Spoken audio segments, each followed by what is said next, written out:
Bismillahirrahmanirrahim. We are going to start today the essay portion of our writing exam. मैं recap कर रहा हूँ writing का. In quick minutes, I'm going to recap what IELTS writing exam actually is, and then we are going to work on the essay writing and the templates, how we will design the essay and the steps involved therein too. So now IELTS writing exam, I have already informed this is an exam of 60 minutes. So in total, students will be having 60 minutes in hand when they will sit in IELTS writing exam. In 60 minutes को दो हिस्सों में तकसीम किया गया है. Number 1, 40 minutes, and number 2 is 20 minutes. दो हिस्सों में तकसीम किया गया है, 40 minutes and 20 minutes. When we talk about the 40 minutes, in these 40 minutes, we have to write a write-up of 250 words minimum.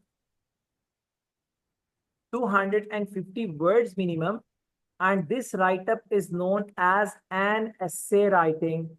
ये write-up क्या कहलाता है?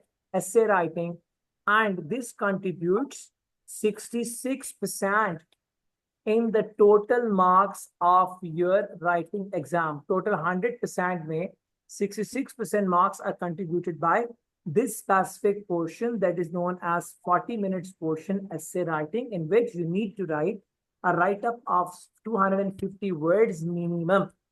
So now, when we talk about the 20 minutes task, it is known as a write-up of minimum 150 words, and 150 words जो है, is this write-up of 20 minutes is known as summary writing for academic students. For academic students and the students who are going abroad for the purpose of work, it is known as letter writing for the GT, means general training students who are going abroad for the sake of work. So 20-minute task is different for academics and GT. क्या मतलब? जो 20 minutes का task है, that is different for both आपके academics and GT, but the essay writing is one combined for the both of the groups. Okay, so now I'm coming on the essay writing now, and this summary writing, which is task number 1 of this specific exam, 20 minutes का task है. इस 20 minutes के task की जो contribution है exam में marks की is 33% in the total 100% of the writing exam. This essay writing in technical terms is known as task 2, and this specific 20-minute task technically in exam is known as task number 1. You have a choice. Either in exam you go for writing task number 1 or 2 first. पहले number 1 करना चाहते हैं, फिर number 2, पहले 2 फिर 1. आपकी choice पे है. आपको एक single frame of 1 hour मिलेगा in which you have to go for the both questions attempt. दोनों सवाल आपने एक साथ attempt करने हैं. अब आपने पहले टास्क 1 करके फिर 2 कर लें तो वो आपकी मर्जी है. आप पहले 2 करें फिर 1 करें, वो आपकी मर्जी है. It is on your wish. But total 60 minutes का नेट टाइम आपको दिया जाएगा इस स्पेसिफिक राइटिंग एग्जाम के लिए. इसमें टास्क 1 के लिए 20 मिनट्स और 2 के लिए 40 मिनट्स एज अ गाइडलाइन आपको कैम्ब्रिज बताता है, ताकि आप खुद को जब प्रिपेयर करें तो इसके मुताबिक प्रिपेयर करें कि आपने ऐसे कितनी देर में लिखना है 40 मिनट्स में, और समरी या लेटर कितनी देर में लिखना है 20 मिनट्स के अंदर. So now, when we talk about the essay writing के वास्ते we must be known to one thing. What is that? Essay writing में हमें सबसे पहले जिस चीज का पता होना चाहिए, what is that? It is essay types. Essay की types कितनी है? So in exam 1 out of 5 types will be present. So इसका मतलब हुआ कि essay की कितनी types होगी हमारे कोर्स में? 5. The first essay is known as advantages and disadvantages essay. पहला essay क्या कहलाएगा? Advantages and disadvantages essay. Okay, so disadvantages essay, advantage and disadvantage essay. Number 2, advantages, disadvantages essay. Number 2, the second type of essay that we must learn is known as problems and solutions essay. दूसरी तरह का essay जो हमारे course में शामिल है, हमें लिखना आना चाहिए, It is problem and solutions essay या problems and solutions essay. Number 3 is known as agree or disagree essay. Agree और disagree essay में and की बात नहीं कर रहा, मैं और की बात कर रहा हूँ. So we have to choose one out of them. So advantage disadvantage दोनों लिखने पड़ेंगे, प्रॉब्लम सॉल्यूशन दोनों साइडें लिखने पड़ेंगी, बट एग्री डिसएग्री में we have to use one out of the both. एक साइड पर मैं खड़ा होना होगा. कैसे वो आगे जाके जब सारे एसेस लिखूंगा तो इंशाल्लाह things will be very clear. Number 4 it is opinion essay. Opinion essay. And number 5 the fifth type of essay is known as two questions essay. Two questions essay एक नया नाम है जो आपने इससे पहले नहीं सुना होगा. इसकी एग्जाम्पल में ऐसे कोट करता हूं दैट इन दिनों में बहुत से लोग शहरों से या इन दिनों में बहुत से लोग पाकिस्तान छोड़ के गैर मुल्क में जा रहे हैं. आपके ख्याल में इसकी क्या रीजन हो सकती है? Full stop. अभी पहला सवाल खत्म हो. गवर्नमेंट क्या करे कि नौजवान गैर मुल्क जाने के बजाय अपने मुल्क में रहना पसंद करें? अब दो सवाल है, लोग बाहर क्यों जा रहे हैं. नंबर 2, क्या करें कि अपने मुल्क में भी लोग रहना पसंद करें. अब it is known as two. दो बातें हो रही, टू क्वेश्चन ऐसे कहलाएगा. सुनो, अब ये वो 5 एसेस हैं जो हमारे कोर्स में रेलेवेंस के साथ पाए जाते हैं. 1 out of these 5 will be there in your exam.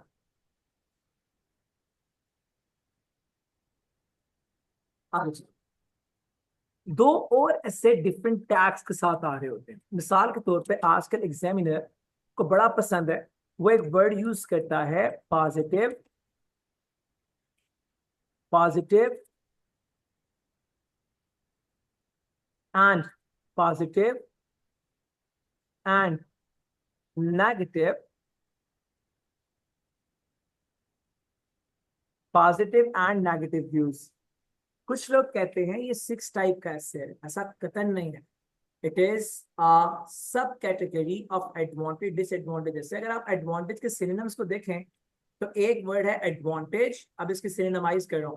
Advantage, merit, benefits, pros and positivities. ये सारे 5 नाम एक ही मतलब बना रहे हैं. डिसएडवांटेजेस, डीमेरिट्स, उसके बाद कॉन्स एंड द नेगेटिविटीज. ये चारों के चारों वर्ड चैलेंजेस एक साइड बना रहे हैं. Clear? So there is no 6th type.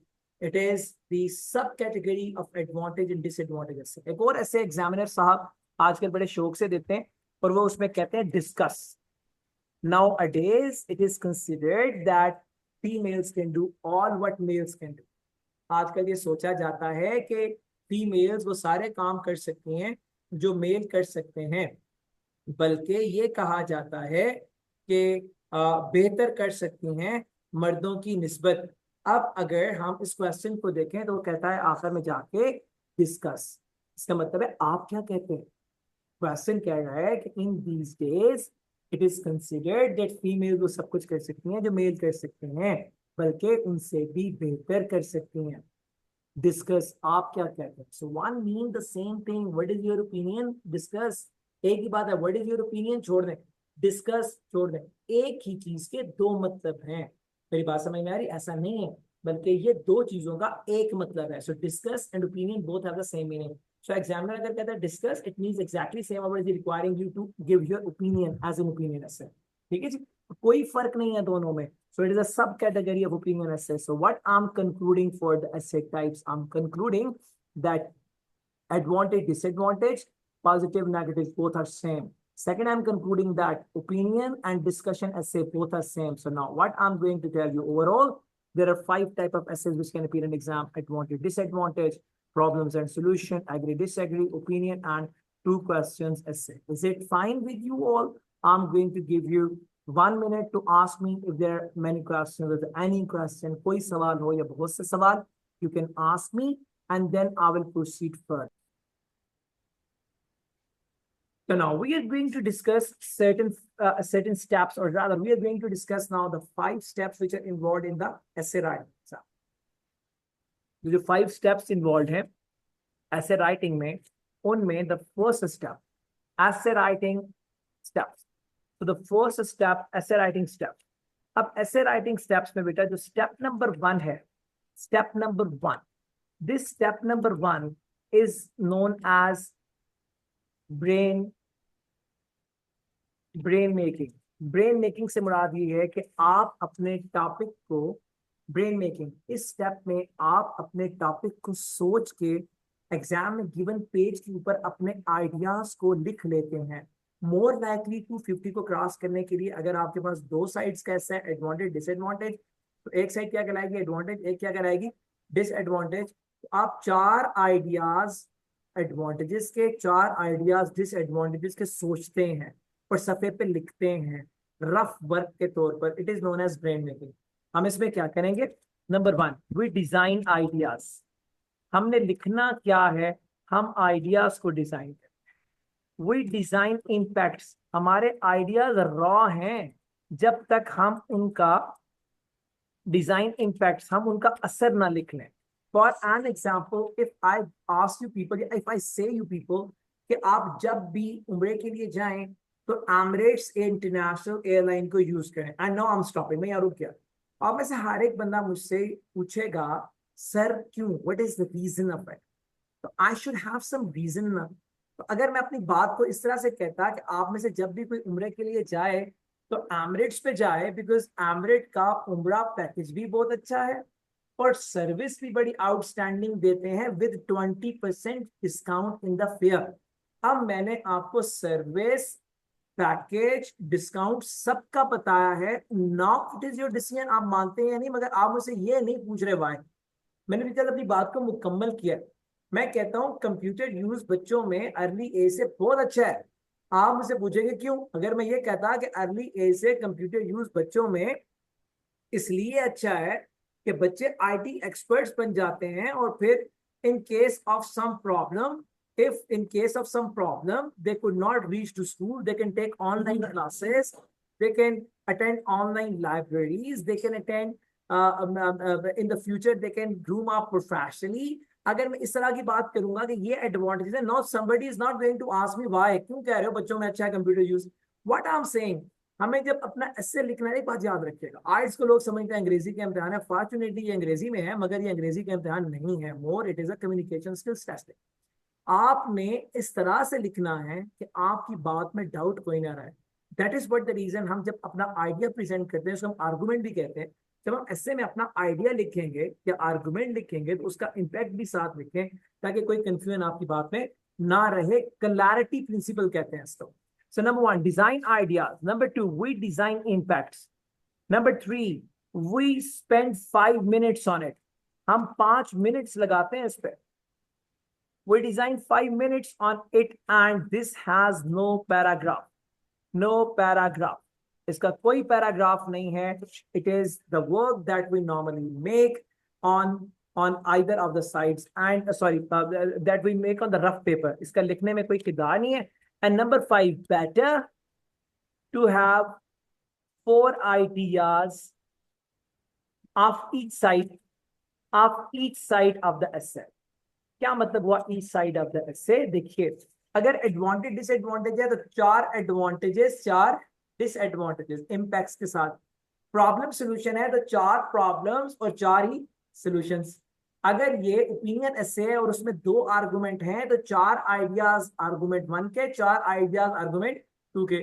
2 questions ऐसे है तो 4 आइडियाज क्वेश्चन 1 के, 4 आइडियाज क्वेश्चन 2 के। It is always good to have 4 ideas of each side of the essay.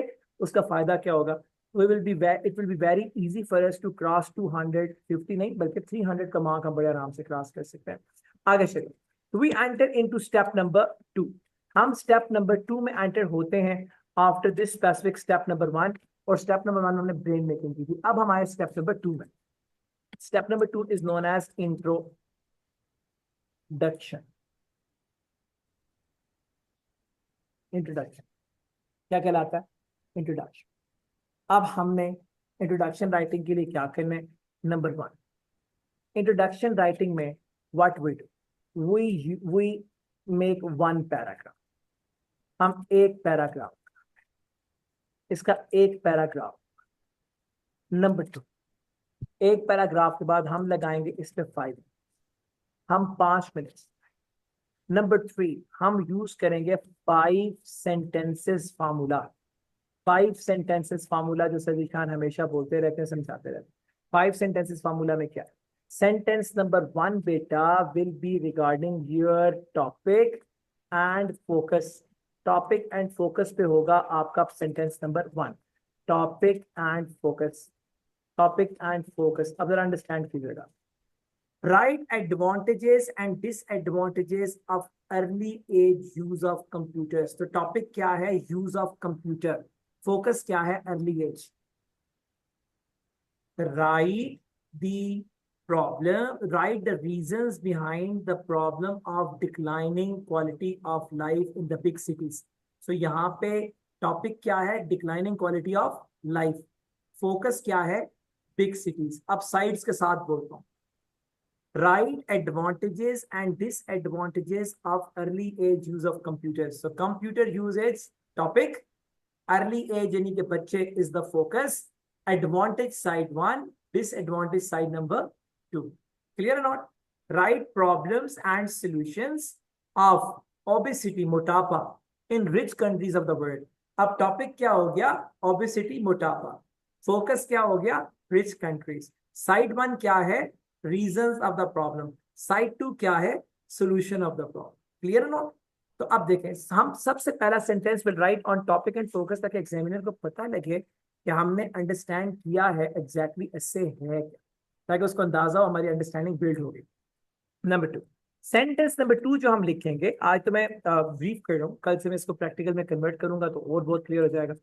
It will be from side number 1। Sentence number 2 side 1 से होगा। अगर advantage disadvantage ऐसे है तो ये सेंटेंस होगा एडवांटेज। प्रॉब्लम सोल्यूशन ऐसे है तो ये सेंटेंस होगा प्रॉब्लम्स। अगर ये 2% ऐसे है तो ये सेंटेंस होगा फर्स्ट पर्सन से। अगर ये 2 आर्गुमेंट्स ओपिनियन ऐसे है तो ये सेंटेंस होगा आर्गुमेंट नंबर 1 से रिलेटेड। Clear no? आगे चलिए। Sentence number 3, this will be from side number 2। ये साइड नंबर 2 से रेलेवेंट होगा। अब अगर एडवांटेज डिसएडवांटेज है तो ये सेंटेंस होगा साइड नंबर 2 डिसएडवांटेज का। प्रॉब्लम सोल्यूशन है तो ये होगा सॉल्यूशंस का। अगर ये 2% ऐसे है तो क्वेश्चन नंबर 2 का ये सेंटेंस होगा। इज इट फाइन बच्चों? आगे चलते। Sentence number 4 will be your opinion. आप क्या फरमाते हैं इसके बारे में? लोग कहते हैं ओपिनियन कभी भी इंट्रोडक्शन में ना दें। एग्जामिनर लिखता है डिस्क्रिप्टर्स में, you should be very clear, you should be very clear in your writing. क्या मतलब? आप अगर यही नहीं बताएंगे कि आपका ख्याल क्या है, तो पूरे ऐसे में आप एलेबोरेट किस चीज को कर रहे होंगे? आपका ख्याल इंट्रोड्यूस इंट्रोडक्शन में हो चुका होगा, कंक्लूड कंक्लूजन में होगा, और एक्सप्लेन होगा जब आप इसके बॉडी के अंदर एक्सप्लेन कर रहे होंगे साइड 1 और साइड नंबर 2 को।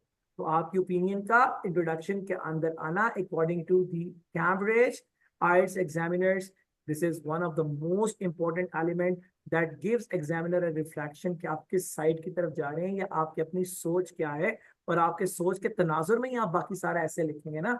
आगे चलिए। So now it is sentence number 5 and this sentence 5 is plan for essay. Plan for essay. आगे आप क्या करने के वास्ते जा रहे हैं? दिस, जब मैं टेम्पलेट बनाऊंगा तो आपका sentence number 4 and sentence number 5 mainly same होंगे हर एसे के बारे में। 4 थोड़ा चेंज होता रहेगा, 5 सबका सेम होगा। मिसाल के तौर पे I will elaborate the details in the upcoming paragraphs of this एसे। तो आप आगे ऐसे में क्या करने वास्ते जा रहे हैं वो हमने लिखना है सेंटेंस नंबर 5 में। आप अगर इन 5 सेंटेंसेस अप्रोच को फॉलो करते हैं तो इंट्रोडक्शन समवट समहाउ 80 वर्ड्स के करीब आगे खड़ा हो जाता है। जब कल से लिखूंगा तो देखिएगा कहाँ जाता है इंशाल्लाह। जैसे समरी में जा रहा था वैसे यहाँ पे भी ये जाएगा। जितना इंशाल्लाह कह रहा हूँ इंशाल्लाह उतने वर्ड्स ही होंगे, कम बेश 1 2 3 वर्ड्स ऊपर नीचे हो सकते हैं। So it is what known as the introduction writing. एक पैराग्राफ 5 मिनट्स में लिखेंगे, 5 सेंटेंसेस अप्रोच को हम यूज करें। Is it fine? आगे चलिए। स्टेप नंबर 2 एंड अब आते हैं स्टेप नंबर 3 पर। जब हम आते हैं स्टेप नंबर 3 पे बेटा, तो step number 3 it is known as explanation writing. It is known as explanation. Explanation writing में बेटा याद रखिएगा there will be 2 paragraphs. Explanation writing के होंगे 2 paragraphs. ठीक है बेटा? हम इस पे लगाएंगे 20 मिनट्स। हम एक्सप्लेनेशन राइटिंग पे लिखेंगे, कितने मिनट लगाएंगे? 20 मिनट्स। अब इसमें द पैरा 1, इसमें क्या होगा? पैरा 1 में we will explain we will explain side number 1। अब अगर एडवांटेज डिसएडवांटेज है तो इसमें कौन सी आएगी? पहले पैरा में किसको एक्सप्लेन करेंगे? एडवांटेजेस। मेरी बात समझ आ रही है? आगे चलो, एक्सप्लेन साइड 1। Include 4 ideas. हम 4 आइडियाज डालेंगे side 1। We will include 4 impacts. हम 4 इम्पैक्ट भी लिखेंगे हमारे ideas. We will write 2 example. अब 4 में से किसी 2 आइडिया के साथ हम एग्जाम्पल्स को मेंशन करेंगे और 10 मिनट लगाएंगे हम इस स्पेसिफिक पैराग्राफ पे। On an average this will give us a weight of 120 words इंशाल्लाह। आगे चलिए, paragraph number 2। Paragraph number 2 of explanation बिल्कुल इसके पैरेलल चल रहा होगा। इसको हम कहते हैं, देखो ऊपर है एक्सप्लेन साइड 1, यहाँ पे क्या आ जाएगा? Explain side. आगे चलिए, इंक्लूड 4 आइडियाज। इंक्लूड, वही बात रिपीट कर रहा हूं, इंक्लूड 4 इम्पैक्ट्स। आगे चले, इंक्लूड 2 एग्जाम्पल्स। बकर इसकी जो विड्थ होती है, एज जो मेरा टेम्पलेट है उसमें स्टार्टिंग लाइन डिफरेंट होगी दोनों पैराग्राफ्स की। जब मैं टेम्पलेट कल बनवाऊंगा इंशाल्लाह तो ये डिफरेंट होगी। मेरी स्टार्टिंग लाइन डिफरेंट होगी दोनों पैराग्राफ एक्सप्लेनेशन की। तो इसका जो है आपका जो टाइम है 10, तो इसका भी 10 मिनट्स ही होगा, लेकिन जो टोटल एग्रीगेट वर्ड्स होंगे those will be somewhat at 100। मेरी बात समझ में आ रही है? इस तरह से हम एक्सप्लेन करेंगे अपनी साइड 2 को। 4 आइडियाज, 4 इम्पैक्ट्स और 2 एग्जाम्पल से कंक्लूड कर देंगे। आगे चलिए, step number 4। Step number 4। Step number 4 में we are going to work on the conclusion. जब हम कंक्लूजन लिखते हैं ना मेरे बच्चों, तो conclusion is known as a quick refresher. Quick refresher, आज तक हम लोग यही सोचते रहते हैं ये है क्या? Conclusion is a quick refresher of all writing. आपने ऊपर जो नजरियात लिखे हैं उसका क्विक रिफ्रेशर। फॉर एग्जाम्पल मैं याद पड़ता हूँ तो एक कहानी थी जिसमें हम एक डॉग को बताते थे। वो कुत्ता जाता था कसाई की दुकान में, बोटी चुरा के गरीब का बच्चा भाग भाग भाग गलियों में एक कुएं में पहुंचता है, कुएं में अपना साया दे के भोंकता था, बोटी गिर जाती थी। और आखिर में जाके इतनी लंबी गर्दान के बाद एक लाइन लिखते थे, ग्रीड इज। बंदे को चढ़ाते थे दरख्त के ऊपर, वो बेचारा ऊपर से वही शाख गिर जाती थी, इस पे बैठा होता था, कुल्हाड़ा पानी में गिर जाता था, मछली 3 चक्कर लगाती थी। सोना का कल्हाड़ा, सिल्वर का कल्हाड़ा, सॉरी मेरी उर्दू बहुत अच्छी नहीं, वो एक तीसरा कल्हाड़ा लाती थी लकड़ी का। तो फिर वो आखिर में कहता था ये लकड़ी वाला मेरा है, वो तीनों उसको इनाम में दे देती थी। इतनी बड़ी गर्दान के आखिर में क्या लिखते थे हम? Honesty is the best. And फिर वो 2 वेरिएबल्स थे, वो आपस में भागते थे। एक को नींद आ जाती थी, वो सो जाता था, और फिर दूसरा मोटा जीत जाता था। आखिर में हम लिखते थे slow and steady wins the. At this one line is basically is the conclusion of whole writer. Clear? ऐसे conclusion को कहते हैं quick refresher of what all we discuss. Quick refresher of what all we discuss. अब इस quick refresher में हम use करते हैं 5 sentences approach। लेकिन ये वो वाले 5 sentences नहीं है जो सर ने शुरू में लिखवाए थे, याद रखने के लिए कहता हूँ। सेंटेंस नंबर 1 हमेशा इसमें रहता है concluding the topic.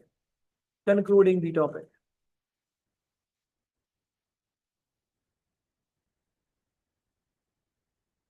Comma. Sentence number 2. In my, अब मैं कई, in my personal opinion, मैं कई वर्ड चेंज करूंगा। मैं एक आइडिया दे रहा हूं, जब कल मैं शुरू करूंगा तो I will make the whole vocabulary. आज रात को वोकैबुलरी का रिकॉर्डेड लेक्चर आ जाएगा, सारी वोकैबुलरी मैं रिकॉल करवाऊंगा जो मैंने टास्क 1 के साथ करवाई थी आज के बैच से पहले वाले बैच। मैं सारी वोकैबुलरी रिवाइज कराऊंगा, उसी वोकैबुलरी के मुताबिक चलूंगा, और कल उस वोकैबुलरी को यहाँ पे क्विक रिफ्रेश भी दे दूंगा और कार्ड से दूंगा ताकि टाइम ज्यादा जाया ना हो। Sentence number 3, this will be from side number 1। Sentence number 4, अब आपको पता है साइड 1 साइड 2 का क्या मतलब है। This will B however and comma and then यहाँ पे आप शायद फुल स्टॉप लगा दें अगर आप एक सिंगल कंपाउंड नहीं बनाना चाहते sentence. And it is sentence number 5। और सेंटेंस नंबर 5 जो होगा बेटा, this will be from side number 2। और इस तरह से हमारा ऐसे मुकम्मल हो। क्लियर जी? अब हम जा रहे हैं स्टेप नंबर 5 पे। And step number 5 is known as the review. Review का क्या मतलब है? जो लिखा है उसको अच्छे तरीके से पढ़ लें, मेरी बात याद रखिएगा। अगर आप रिव्यू नहीं करते, मार्क माय वर्ड्स, आपका बैंड कम से कम 3 कम होता है। बिकॉज जब आप लिख रहे होते हैं तो it's a common human error, आपसे ग्रामर की एरर्स हो जाती, it's a common human error, आपसे स्पेलिंग की गलती हो जाती है, आप सोच जो रहे होते हैं साथ साथ, आप कभी आईएनजी छोड़ देते हैं, कभी आर्टिकल दा छोड़ देते हैं, कभी इसकी जगह आर लिख देते हैं, कई मिस्टेक्स होती हैं, जब आप दोबारा पढ़ते हैं तो उन मिस्टेक्स को रेक्टिफाई करें। अगर आप बगैर रिव्यू के सबमिशन कर देंगे तो आपकी एरर्स जो है वो मिस्टेक्स बन जाएंगी, अगर वो मिस्टेक्स बन जाएंगी तो आपके नंबर कट जाएंगे। So review is very important, what you do in the review, correct करते हैं आप, करेक्ट करते हैं आप अपने स्पेलिंग को, करेक्ट करते हैं आप अपने ग्रामर को, करेक्ट करते हैं आप अपने स्पेलिंग्स को, करेक्ट करते हैं आप अपने ग्रामर को, करेक्ट करते हैं आप अपने एरर्स को, और इसके अलावा कोई हुए हो करेक्ट करते हैं आप पंक्चुएशन वगैरह को। और इस तरह से आप अपना एसे मुकम्मल करके रिव्यू के बाद इसको बिल्कुल, रिव्यू के बाद इसको रिफाइन कर देते हैं। मैं ऊपर जा रहा हूँ कंक्लूजन पे वापस। 5 सेंटेंसेस अप्रोच तो मैंने लिख दिया, लेकिन मैंने ये नहीं लिखा हम कितने मिनट लगाएंगे, 5 मिनट्स, ओके। एंड 5 मिनट्स के बाद हम इसमें कितना पैराग्राफ बनाएंगे, 1 पैराग्राफ। भूल जाता है ना बच्चों को, इसलिए मैं हर एक चीज लिखता हूँ ताकि आपको भूले ना। सो हम इस पे भी लगा रहे हैं जी 5 minutes, and there is no paragraph, no paragraph, इसका कोई सिंगल पैराग्राफ भी नहीं, no paragraph at all. So review, correct spelling, correct grammar, correct errors, 5 minutes and no paragraph of this specific section. इस तरह से हमारा ऐसे जो है वो कैसे मुकम्मल हुआ। अब मैं यहाँ पे लिखता हूँ पैराग्राफ, पहले पहले लिखता हूँ पैराग्राफ्स ताकि आपकी कोई कंफ्यूजन ना हो। पैराग्राफ्स लिखता हूँ, पैराग्राफ सर ने बताया how many paragraphs will be there, 5 in total, 5 paragraphs कितने होंगे एसे के अंदर, 5 पैराग्राफ्स। पैरा नंबर 1, पहला पैरा मेरे बच्चों कहलाएगा इंट्रोडक्शन, इंट्रोडक्शन। दूसरा वाला पैरा क्या कहलाएगा, एक्सप्लेनेशन। तीसरे वाला पैरा भी क्या कहलाएगा, एक्सप्लेनेशन। चौथा वाला पैरा क्या कहलाएगा, this will be known as conclusion. So how many essay, how many paragraphs will be there in the essay, there will be 4, 5. okay, there will be 4 paragraphs, 5 paragraphs नहीं, मुझसे error हुआ, 4 paragraphs, I'm really sorry. So there will be 4 paragraphs in the essay, introduction and then explanation and then explanation and then conclusion. So if you come on the timeline, so this introduction will take our 5 minutes, and then the explanation 1 will take our 10 minutes, 10 minutes, and then the explanation 2 will take our 10 minutes, and then the conclusion will take our 5 minutes. If you talk about the total writing time, the writing time for the essay, the total writing time for the essay will be, the total writing time of the essay will be 30 minutes. So now, where are the rest of the 10 minutes now? मैं फिर इसको recall कर रहा हूँ. It is writing time 30 minutes, and then the brainstorming will be 5 minutes, and then it will be the review, and this review will be of 5 minutes as well. इस तरह से कुल मिला के there are 40 minutes हम जब इस पे काम करते हैं तो हमारा ऐसे जो है it makes the 40 minutes in this way, 40 out of 40 minutes. It is what the right formula of writing the essay in an effective way.